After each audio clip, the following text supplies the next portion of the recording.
आज का संसार ऐसा है कि संसार में कोई सत्य नहीं बोलता, सब असत्य के साथ जी रहे हैं। और जो कोई थोड़ा सा सत्य बोल देता है तो समझ लो हरिश्चंद्र के बाद हमारा ही नंबर है भैया।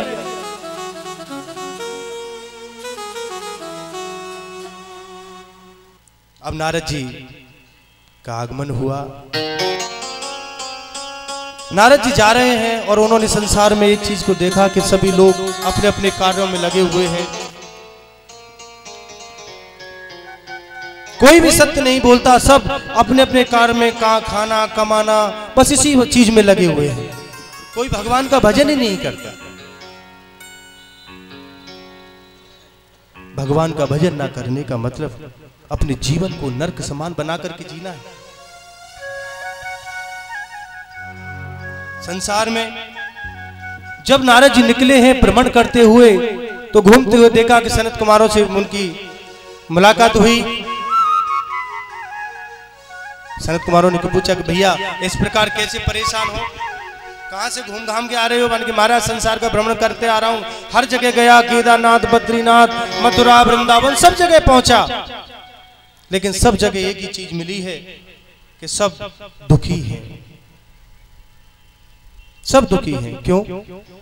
कि महाराज मैं वृंदावन भी पहुंचा। वृंदावन में मैंने क्या देखा? कि वृंदावन में देखा कि मैंने एक स्त्री अपने 2 पुत्रों के साथ, लेकिन उसके जो पुत्र हैं वो वृद्ध हो चुके हैं, वृद्ध हो गए और स्त्री जवान है। वो स्त्री कौन है? वो भक्ति है, पुत्र ज्ञान वैराग्य है। ज्ञान वैराग्य मूर्छित पड़े हैं। क्यों? कि महाराज मैंने उनको वेद वेदांत का पाठ पढ़ाया, हर तरह का उनके पास मंत्र उच्चारण किया, लेकिन उनकी मूर्छा नहीं टूटी। तो महाराज कुछ ऐसा उपाय बताओ जिससे मैं उनको उनकी मूर्छा को तोड़ सकूं। तभी आकाशवाणी हुई और कहा कि सत्कर्म करो। बोले सत्कर्म क्या है? क्या दिन में 4 बजे जग करके स्नान करना सत्कर्म है, या रोज मंदिर जाना सत्कर्म है? और मैंने तो इनको हर एक वेद वेदांत का मंत्र सुनाया, उससे बड़ा सत्कर्म क्या? तो नारद जी सनत कुमार के पास पहुंचे। सनत कुमारों ने कहा कि सत्कर्म यानी कि भागवत कथा का श्रवण इनको कराओ। ये श्रीमद् भागवत कथा हमको जीना सिखाती है, भागवत कथा हमको समाज में रहना सिखाती है, भागवत कथा हमको मरना सिखाती है। अब तो जैसी कथा होने लगी तो हजारों लोगों की भीड़ में इकट्ठी हो गई। अब सनत कुमार ने कहा ठीक है, कथा का आयोजन करो। तो सनत कुमारों ने बद्रीनाथ में उनसे संपर्क हुआ और हरिद्वार में आकर के और वहीं एक मिट्टी का वो बनाया और उसी को व्यासपीठ बनाया। और जब सब पता लगा कि जब कि कथा प्रारंभ हो रही तो वहां की धीरे धीरे भीड़ प्रारंभ होने लगी। देखो एक बात बताऊं, विशेष ध्यान देना, श्रीमद् भागवत कथा 7 दिन का जो ये यज्ञ आज प्रारंभ हुआ है ना, पापी लोग तो इस कथा में प्रवेश कर ही नहीं सकता। जिसके पाप अधिक हैं वो इस कथा में प्रवेश, पांडाल में प्रवेश नहीं कर सकता। मैं कहता हूं 7 दिन आप इस अपने आप को श्रीमद् भागवत के शरणागत कर दो। 7 दिन पूरे नहीं, 7 दिन में भी मात्र 4 घंटे, सिर्फ 4 घंटे। और 7 दिन बाद अगर आपके जीवन में एक नया अध्याय ना जुड़ जाए तो आप हमसे आके करें। लेकिन वो 4 घंटे ऐसे इस प्रकार देने होंगे, घर परिवार पुत्र पुत्री सबको त्याग करके। घर में अब कथा तो सुन में आएंगे। देखो मैं कथा के अंदर में ना अपनी भाषा यानी ब्रज भाषा मुंह पे निकल जाए, ब्रज भाषा मीठी भाषा है ना हमारी ठाकुर जी की। इस कथा में देखो घर से तो जो माता बहन आ जाएंगी, लेकिन मैया कथा सुनबे आवे और ध्यान दे कि मेरी बहू पतो ना घर में कहा कर रही होगी। कहूँ ऐसा तो ना है कि मैं तो यहाँ कथा सुन रही हूँ और बाने भगवान जाने कछु कोड़चा। वो कथा सुनने का नाम कथा नहीं है। कथा को इस प्रकार सुनो कि मेरा इस संसार में, इस पांडाल के अंदर मेरा और कृष्ण के सिवाय कोई है ही नहीं। आज सनत कुमारों ने और कथा सुनाई और कथा श्रवण के बाद जैसे ही वहां आसन भक्ति ज्ञान वैराग्य के लिए लगा दिए गए,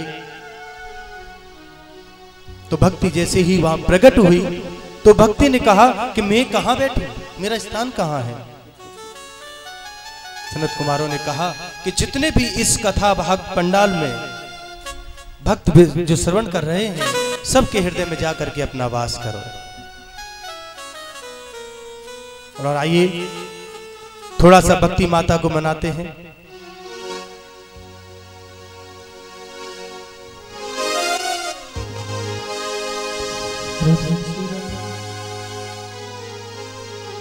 सुनी है गोकुल नगरिया आजा, सुनी है गोकुल नगरिया आजा आजा सवरिया, सुनी है गोकुल नगरिया आजा आजा सवरिया, सुनी है गोकुल नगरिया आजा आजा सवरिया, आजा आजा सवरिया, आजा आजा सवरिया, सुनी है गोकुल नगरिया आजा आजा सवरिया, सुनी है गोकुल नगरिया आजा आजा।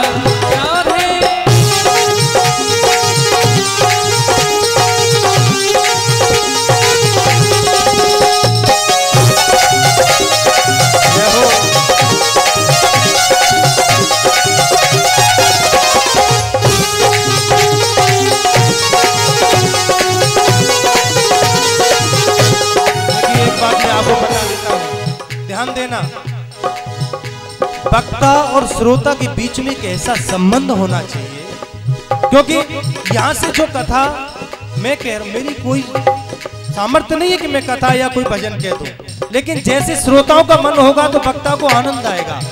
तो अब सब लोग चुपचाप बैठे रहो, उससे कोई मतलब नहीं। जब कथा में कीर्तन हो, कोई भजन हो, ताली बजाते हुए, नृत्य करते हुए, मेरे गोविंद का नाम स्मरण करते हुए अपने जीवन को सार्थक बनाना है। हरि बोल। सुनी है गोकुल नगरिया आजा आजा सवरिया, सुनी है गोकुल नगरिया आजा आजा सवरिया, हो आजा आजा सवरिया, आजा आजा सवरिया, हो आजा आजा सवरिया, आजा। सुनी है गोकुल नगरिया आजा आजा सवरिया, सुनी है गोकुल नगरिया आजा आजा। आप लोग दोनों हाथ ऊपर उठाइए, जिन्हें हाथ दिए वो हाथ उठाए, ताली की सेवा जरूर करें। अपने पड़ोसी की कसम जो हाथ ना उठाए, ठीक है? दोनों हाथ ऊपर उठाइए, ताली बजा के। सुनी है गोकुल नगरिया आजा आजा सवरिया, सुनी है गोकुल नगरिया आजा आजा। हरि बोल।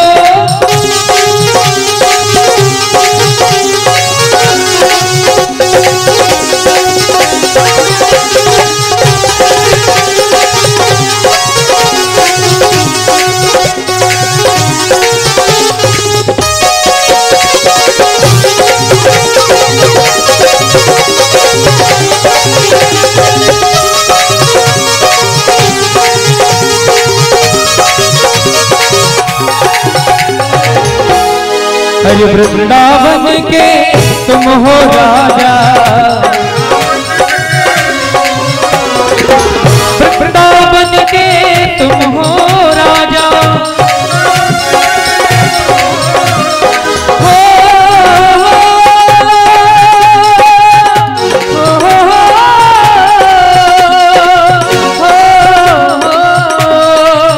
वृंदावन के तुम हो राजा, वृंदावन के तुम हो राजा, गोपी बुहारे डगरिया आजा, गोपी बुहारे डगरिया आजा आजा सवरिया, सुनी है गोकुल नगरिया आजा आजा सवरिया, सुनी है गोकुल नगरिया आजा आजा सवरिया।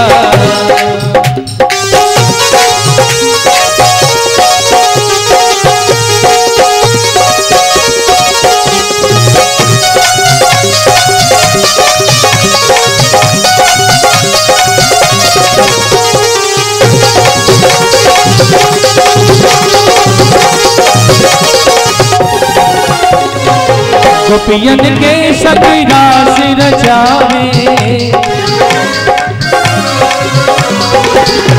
कन्हैया रे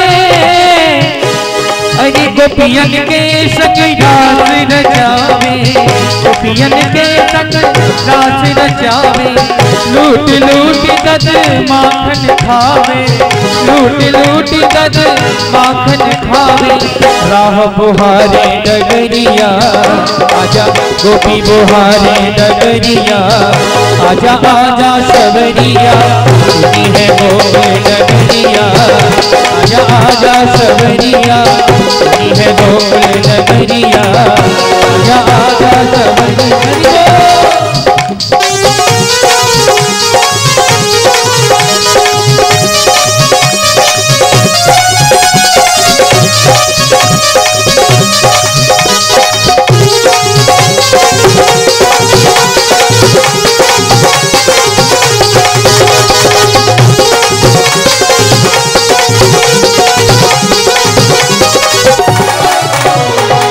सुनी है गोकुल नगरिया आजा आजा सवरिया, सुनी है गोकुल नगरिया आजा आजा सवरिया, सुनी है गोकुल नगरिया आजा आजा सवरिया, सुनी है गोकुल नगरिया आजा आजा सवरिया।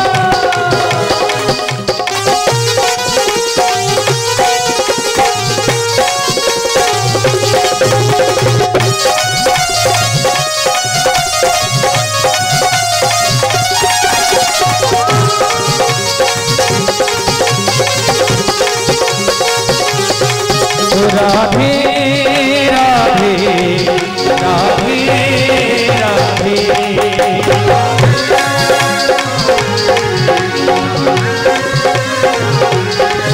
श्यामा श्यामा श्यामा श्यामा,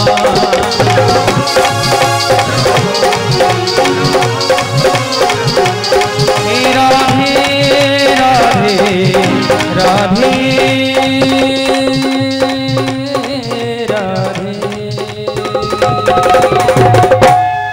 जय जय श्री, जय जय श्री राधे, जोर से बोलो राधे। आइए, तो यहां सनत कुमारों ने नारद जी को ये श्रीमद् भागवत कथा का श्रवण कराया। तो नारद जी ने एक प्रश्न किया कि इस कथा को सुनने से क्या प्रेत आत्माओं का भी मुक्ति मिल सकती है? सनत कुमारों ने कहा कि हाँ बिल्कुल, क्यों नहीं, अवश्य। और ये कथा सनत कुमारों ने और नारद जी को बड़ी ही सुंदर एक कथा सुनाई कि तुंगभद्रा नदी के किनारे पर एक बहुत ही सुंदर नगर है, और सुंदर नगर में एक आत्मदेव नाम के ब्राह्मण रहते हैं। उनकी पत्नी है जिसका नाम है धुंधली देवी। यथा नाम तथा गुण, जैसा उसका नाम तैसे ही उसके गुण। तो बड़े परेशान थे पंडित जी, क्योंकि उनकी कोई संतान नहीं थी। तो ये संतान न होने के कारण उनके पड़ोसी भी उनको बार बार एक उल्हाना देते थे कि भाई पंडित जी क्या बात है, आपकी गाय भी बछड़ा नहीं देती, आपके घर में ये तुलसी भी सूख जाती है, और आपके कोई पुत्र भी नहीं है। तो पंडित जी बड़े उदास और वो जंगल में चले गए और जंगल में जाकर के बड़ा ही मन को देखा कि शांत है, रुदन करने लगे। तो तभी वहां से किसी संत का जाना हुआ। तो जब एक ब्राह्मण को रुदन करते हुए देखा तो संत को उन पर दया आ गई और उन्होंने कहा कि क्या बात है, आप क्यों दुखी हैं? मन की महाराज, मेरे कोई पुत्र नहीं है, मेरे पास धन दौलत सब कुछ है, लेकिन पुत्र नहीं है।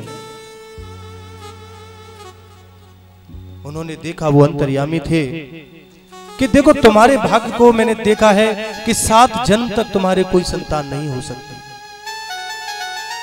ब्राह्मण बोला कि नहीं महाराज, मैंने तो सुना है कि संतों के कहने से, संतों के आशीर्वाद से भाग्य का लिखा हुआ भी बदल जाता है। तो आप मुझे आशीर्वाद दो, अगर आपने मुझे पुत्र प्राप्ति का वरदान नहीं दिया तो मैं यहीं अपने प्राणों को त्याग। तो आत्मदेव को एक फल दिया, क्योंकि संत बड़े दयालु होते हैं। अगर संत कृपा जिस पर हो जाए उसको, उस पर भगवान की कृपा ऑटोमेटिक हो जाएगी, लेकिन बिना संत के भगवान कभी भी कृपा नहीं कर सकते। संतों के जीवन में, सानिध्य में हमारे जीवन को एक नया अध्याय मिलता है। इसलिए हर एक प्राणी को इस संसार में रहते हुए अपना एक गुरु अवश्य बनाना चाहिए। कहते हैं कि देखो, जिसका नहीं है गुरु उसका जीवन नहीं है शुरू, उसका जीवन कभी प्रारंभ नहीं होता जिसका गुरु नहीं है।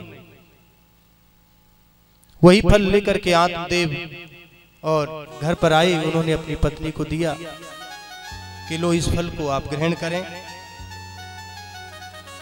लेकिन उसकी जो पत्नी थी ना, धुंधली देवी, वो बड़ी ही बनावटीपन की थी, और भगवान को बनावटीपन बिल्कुल पसंद नहीं होता। भगवान तुलसी बाबा ने भी रामायण में कहा है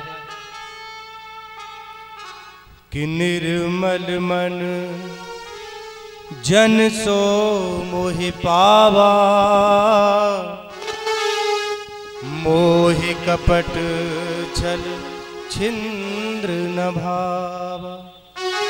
परमात्मा कहते हैं कि तुम दिखावा मत करो,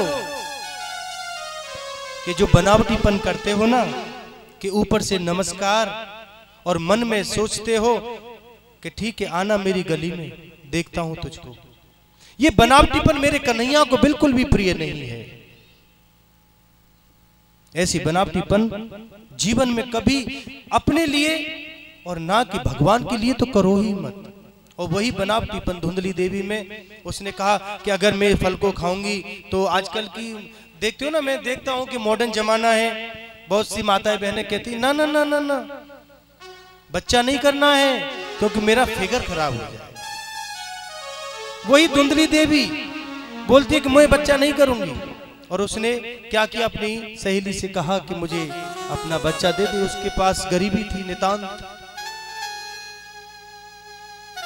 और उस गरीबी के कारण मैंने, ठीक है मैं, पंडित जी तो हमारे ऐसे ही हैं, पूजा पाठ में लगे रहते हैं, उनको तो कुछ नहीं रहता, तुम मुझे अपना बच्चा देना, मैं तुम्हें बहुत सारा धन दे दूंगी। और उसने वो फल गाय को खिला दिया। उस फल के प्रभाव से 3 महीने के बाद गाय ने एक सुंदर से बच्चे को जन्म दिया, जिसका नाम गोकर्ण रखा गया। गोकर्ण रखा गया, और पंडित जी को जब बताया कि मेरे पुत्र होने वाला है, तो उनसे अपनी सहेली से पुत्र लेके आई और उसको अपना पुत्र बनाया, और पंडित को बताया कि मेरे पुत्र हो चुका है। तो धुंधली कहती है कि मेरे पुत्र है, मैं इसको अपना नाम अपने नाम के आधार पर रखूंगी। आत्मदेव कहते हैं नहीं, मैं रखूंगा इसका नाम, मैं अपने नाम पर रखूंगा। धुंधली कहती है कि नहीं, मेरा नाम धुंधली है तो मेरे पुत्र का नाम धुंधकारी होगा। देखो, बहुत से लोगों के मन में आज की एक भावना होती है कि जहां कहीं भागवत कथा चल रही है या भागवत कथा सुनने का अगर हमको भाग्य समय मिलता है, मौका मिलता है, उस मौके को जो व्यक्ति निकाल दे बन के, हम तो भैया कथा ही तो सुननी है, प्रेत बन के सुन लेंगे।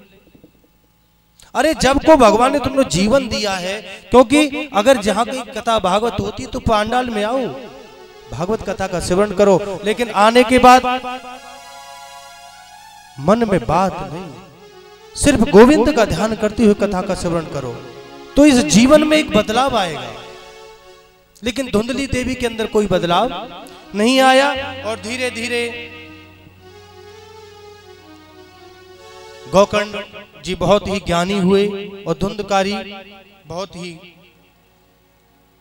एक कुपुत्र जिसको बोलते हैं उस प्रकार का वो उत्पन्न हुआ और उसने आगे चल करके अपने माता पिता को बड़ा ही कष्ट दिया,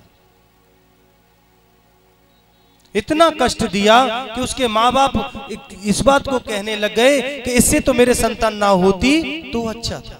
पुत्र कैसा होना चाहिए? पुत्र एक हो, पुत्र चाहे एक हो लेकिन वो गुणी हो, जो कि हमारी सेवा कर सके, हमारे जीवन में अंत समय में हमारी सेवा कर सके। चाहे एक पुत्र हो, आसमान में लाखों तारे हैं लेकिन चंद्रमा अकेला ही प्रकाश देता है, हजारों तारे प्रकाश नहीं दे सकते। और बहुत से लोगों को मैं तो एक बात कहता हूं, अगर किसी के संतान नहीं है तो समझ लेना भगवान की बहुत बड़ी कृपा है उस पर। आज के समय पर ऐसा कोई है संसार में जो संतान के होते हुए सुखी है? 100 में से हजारों में से एक मिलेगा। अगर जीवन में अगर हमने बचपन में अपने बच्चों को ये संस्कार दिए हैं तो वो संस्कारी बनकर हमारी सेवा कर सकता है, अन्यथा बिल्कुल नहीं। और धुंधकारी जब धीरे धीरे बड़ा हुआ और उसके अंदर सारे जुआ चोरी ये सब अवगुण आ गए, धीरे धीरे घर का सारा धन खर्च हुआ। आत्मदेव बोले कि भैया इस प्रकार तू खर्चा करेगा तो घर का कैसे काम चलेगा? और पुत्र की बात से पुत्र इतना दुख देने लगा कि आत्मदेव घर छोड़ करके जंगल में चले गए। इधर धुंधली देवी से भी जब बातचीत नहीं बनी और अधिक धन को वो खर्च करने लगा तो धुंधली देवी ने भी अपना जीवन समाप्त कर दिया। अब उसने देखा कि माता पिता तो है ही नहीं, तो कुछ वेश्याओं को घर में लेके आया और उनके साथ सारा धन खर्च करने लगा। धीरे धीरे समय गया तो उसने देखा कि अब वेश्याओं ने भी सोचा कि अब तो इसके पास धन खत्म हो गया है, अगर किसी दिन राजा को पता चल गया तो इसको भी पकड़ लेगा और हमारी भी साथ में फजीयत हो जाएगी। तो उन वेश्याओं ने एक दिन धुंधकारी को पकड़ा और उसको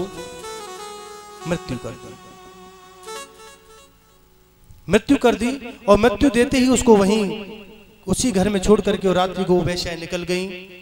लेकिन उस समय गोकर्ण जी तीर्थ यात्रा में थे, वहां उनको इस बात का समाचार मिला कि मेरे भाई का उन्होंने ऐसा मृत्यु को प्राप्त हुए हैं, तो उन्होंने गया में ही उनके नाम से श्राद्ध किया।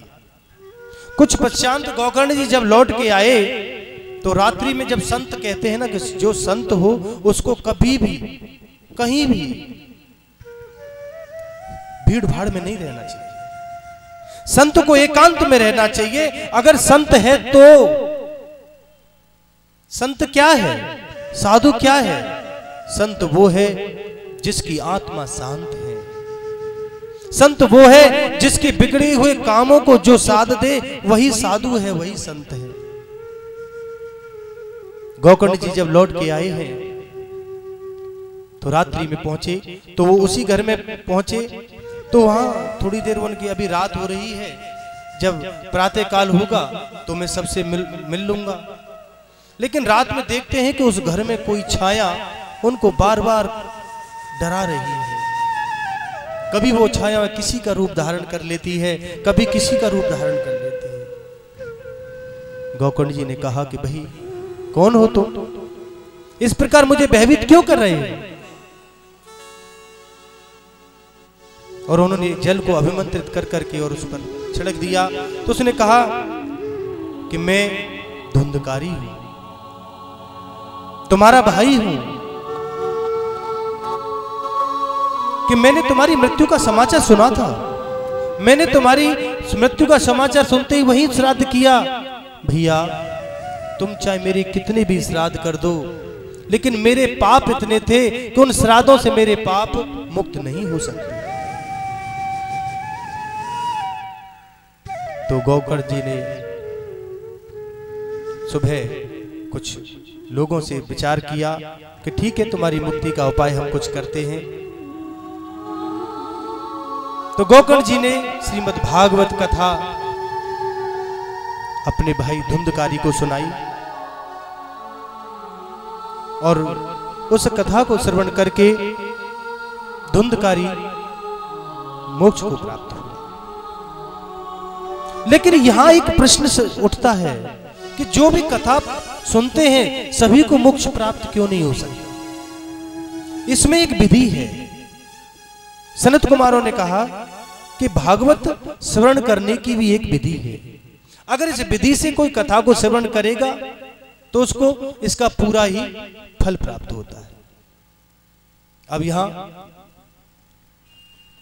अगर किसी बाजार में जाओ, वहां से कुछ सामान खरीदना है, तो मान के जेब में 100 रुपए, भैया 100 रुपए का सामान खरीद के लाना है, तो अगर सोचो कि मैं 110 का खरीदूंगा तो क्या खरीद सकते हैं? नहीं, क्योंकि हमारी जेब में मात्र 100 रुपए है। तो अपने मन का जो पात्र है उसको विशाल बनाओ। जैसा हमारा पात्र होगा उतना हमको अवश्य मिलेगा, क्योंकि ये श्रीमद् भागवत हमको कुछ प्रदान करती है, इसमें देना है। अगर इससे कुछ लेना है तो इसके लिए अपना कुछ त्याग करो, और त्याग करने की आवश्यकता सिर्फ किसकी है? समय की और मन की। अगर यहां कुछ चढ़ाना है तो मन को चढ़ाओ। सनत कुमारों ने विधि बताई नारद जी को कि भागवत श्रवण करने की विधि क्या है। भागवत श्रवण करने की मन की भैया कथा में 3 प्रकार के श्रोता होते हैं। एक होता है श्रोता, एक होता है सरोता, एक होता है श्रोता। लेकिन फल प्राप्त करता है सिर्फ श्रोता। भागवत में आए और हम आकर के पांडाल में सो गए, क्या मतलब रहा इस चीज? इससे तो अपने घर पे ही बैठो, क्योंकि तुम जो देखिए जब पांडाल में बैठोगे, मैं एक बात बता देता हूं, आजकल एक चीज और है हमारे पास में, मोबाइल सुर। ये बहुत बड़ा राक्षस है। अगर तुम 4 घंटा भागवत कथा श्रवण करने के लिए मोबाइल का त्याग नहीं कर सकते, अपनी मुक्ति जीवन में नहीं कर सकते। कथा में आओ तो अपनी हर एक इच्छा को पांडाल से बाहर छोड़ दो। ठीक है, मोबाइल लेके आते हो तो उसका स्विच ऑफ करके बैठो, क्योंकि आज के समय में सबसे बड़ा कलयुग है मोबाइल। जब भी आपका मन करेगा, किसी ना किसी रूप में तुमको वो आकर के डिस्टर्ब करेगा। श्रोता, सरोता होता है जो कि कथा में बैठा रहेगा, 10 कमी व्यास जी में निकाल देगा, 10 कमी जो कथा करवा रहे हैं यजमान में निकाल देगा। मैंने देखो उसने ये नहीं किया, उसने ये नहीं किया, उसने ये कमी छोड़ दी। मान कि व्यास जी तो सिर्फ कथा ही कर रहे हैं, कुछ भजन कीर्तन तो करते नहीं बीच बीच में। तो उसका काम है सिर्फ वो कैंची की तरह काटता रहेगा, वो होता है सरोता। और देखिए एक सबसे बड़ा तो विचित्र होता है सोता। अब इसमें सबसे पहले माता बहनों की बात आती है। अगर नींद आई, घूंघट लंबा किया और आराम से 2-3 घंटे की नींद पूरी, और जैसे ही जयकारा लगा कि बोलो वृंदावन बिहारी लाल की, तो उस समय आंख खुली, बन की मन कुछ भी सही। एक बात तो है बहना कि व्यास जी बहुत बढ़िया कथा करे। अब बहना है पतो ना 3 घंटा की समाधि लग गई। तो इस प्रकार की श्रोता होते हैं। भागवत की सुनने की ये विधि है कि श्रोता बन के सुनो। क्योंकि मैं आपको प्रारंभ में ही कहा था कि भागवत कथा हर एक मनुष्य नहीं सुन सकता। जिसके पाप अधिक होंगे वो पांडाल से बाहर ही रहेगा, अंदर प्रवेश ही नहीं कर सकता। और जो कोई अपने घर से, जैसे अब मन में किया कि मैं भागवत सुनने जाना है मुझे, तो प्रयास करो कि अपना एक साथ बच्चों को भी लेके आओ, उनके अंदर यह संस्कार डालो।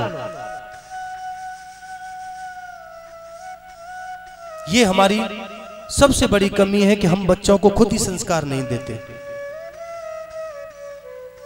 क्योंकि ये श्रीमद् भागवत सब कुछ देती है बंधुओं, सब कुछ देती है।